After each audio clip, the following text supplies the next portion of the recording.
A continuación se presentará el siguiente video donde se define el aprendizaje y las bases biológicas que intervienen en dicho proceso, cuyo origen se encuentra en el cerebro y sus estructuras. Se abordarán dos ejemplos de aprendizaje, uno de ellos corresponde a adolescentes y aprendizaje de la tecnología y el otro a un contexto educativo con estudiantes de preescolar. Para ambos casos se señalan las bases biológicas que intervienen y las ventajas y desventajas que pueden darse en este aprendizaje.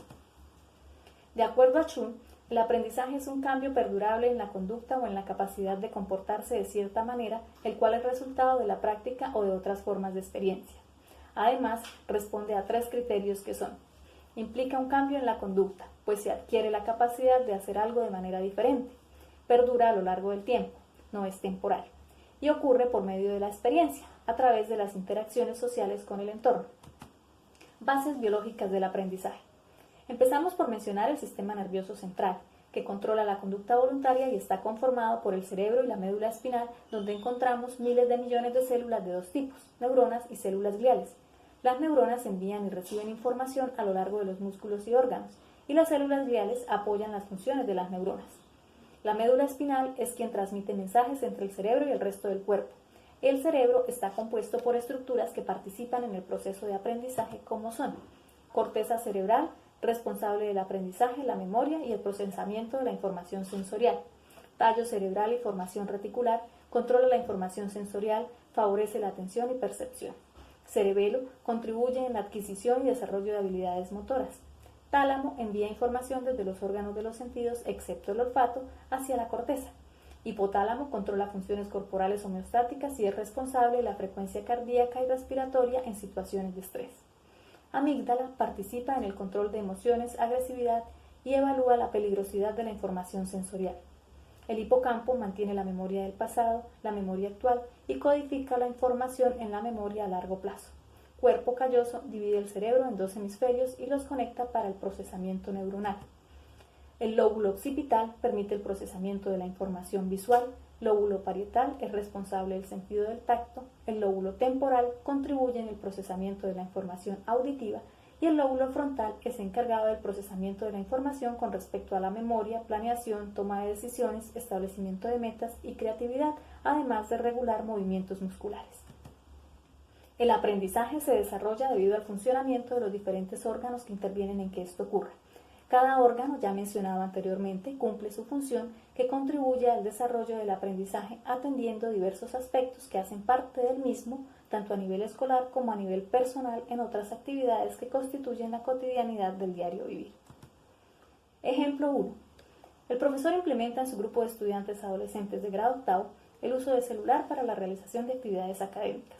Les explica detalladamente su uso para las actividades, el manejo de la plataforma y la importancia como medio de comunicación constante. Les presenta videos e inician a realizar algunas actividades para desarrollar lo expuesto y verificar su comprensión. De otro lado, les explica el peligro cuando no se da uso responsable a la tecnología, presenta algunos ejemplos de casos prácticos que permitan al grupo reflexionar en posibles consecuencias y toma de decisiones. Al realizar este proceso, observamos las bases biológicas a través de la resolución de problemas, posibles situaciones de estrés generadas al enfrentarse a algo nuevo y desarrollo de la memoria actual de trabajo que próximamente se constituirá como memoria a largo plazo. Se puede notar intervención de los lóbulos cerebrales, pues interviene el tacto, se recibe información visual, auditiva y finalmente se da el procesamiento de información y toma de decisiones. Como ventajas se tiene la practicidad y efectividad en su trabajo, la posibilidad de continuar con las actividades y mantener contacto con las demás personas y la obtención de autonomía. Como desventaja, el riesgo de dejarse llevar por otras actividades de distracción o incluso delitos informáticos. Ejemplo 2. En un contexto de preescolar, la profesora enseña a sus niños los colores, mostrando imágenes de objetos que permiten resaltar el color en cada ficha. Les lleva a hacer una visita por el jardín del colegio y observan en el paisaje diferentes plantas, flores y mariposas con variedad de colores. Les facilita plantillas con imágenes para colorear, indicando hacerlo con colores vivos y llamativos. Y por último, utiliza videos con canciones de los colores, invitándolos a brincar y bailar al ritmo de la canción.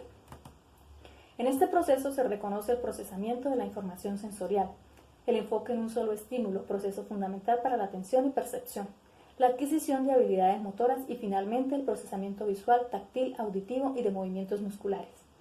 Como ventajas tenemos la interacción con la naturaleza y entre compañeros para desarrollar procesos de socialización y como desventaja la dificultad para lograr el desapego de los padres que puede provocar asimismo dificultad en la interacción con sus pares. Conclusiones. Primero, el aprendizaje hace parte del ser humano, siendo un proceso en el que intervienen los sentidos, la experiencia y la asociación de diversas ideas que constituyen cogniciones y creencias como base de teorías de condicionamiento que permiten la modificación o el aprendizaje de conductas mediante estímulos, respuestas y consecuencias. Segundo, las bases biológicas del aprendizaje se encuentran en el sistema nervioso central, siendo la médula espinal y el cerebro sus principales componentes, los cuales a su vez poseen neuronas y células gliales que participan en su proceso de transmisión de información y que están acompañados de estructuras cerebrales que aportan al aprendizaje. Tercero, la forma de trabajar con un determinado grupo de estudiantes debe responder a las características propias de la etapa del desarrollo en que se encuentra y por lo tanto el ambiente de aprendizaje debe propiciarse de forma que pueda atender a sus necesidades y estilos de aprendizaje, ofreciendo a todos diferentes formas de presentar la información para facilitar su comprensión y asimilación.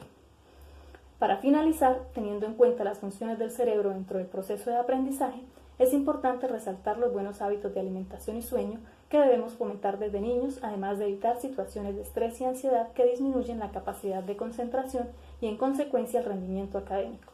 Por lo tanto, se debe mantener estos buenos hábitos para alcanzar resultados exitosos.